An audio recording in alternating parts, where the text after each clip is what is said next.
এখানে কিন্তু দেখতে পাচ্ছেন আপনারা 1000 piece already non woven bag আমি প্রিন্টিং করেছি। তো বর্তমানে সব থেকে লাভজনক এবং প্রফিটেবল ব্যবসা কিন্তু এই নন ওভেন ব্যাগের ব্যবসা। সঙ্গে সঙ্গে ক্যারি ব্যাগের ব্যবসা রয়েছে। তো অনেক দাদাভাই আমাকে প্রশ্ন করে যে আপনি এর আগে তো নাইলন ব্যাগের বিজনেস করতেন, কিন্তু নাইলন ব্যাগের ব্যবসা আপনি ছেড়ে দিয়ে এই নন ওভেন ব্যাগ, এই ক্যারি ব্যাগের ব্যবসায় কেন আসলেন? তো সেই সমস্ত দাদাভাইদের আমি বলবো যে আমি নন ওভেন ব্যাগ এবং ক্যারি ব্যাগের ব্যবসা করছি, তার কারণ হচ্ছে বর্তমানে খুব প্রফিটেবল ব্যবসা এবং লাভজনক ব্যবসা।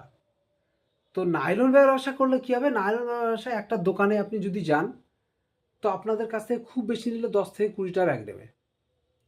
সেইখানে দাঁড়িয়ে আজকে নন ওভেন ব্যাগ এবং ক্যারি ব্যাগ এই সমস্ত ধরনের ব্যাগ যদি আপনি অর্ডার নেন কোনো দোকানে গিয়ে, কম করে 500 থেকে 1000 পিস কিন্তু অলরেডি আপনাকে অর্ডার দেবে। সেই জন্য আপনাকে বলবো যে আপনারা স্ক্রিন প্রিন্টিংয়ের ব্যবসাটি করুন।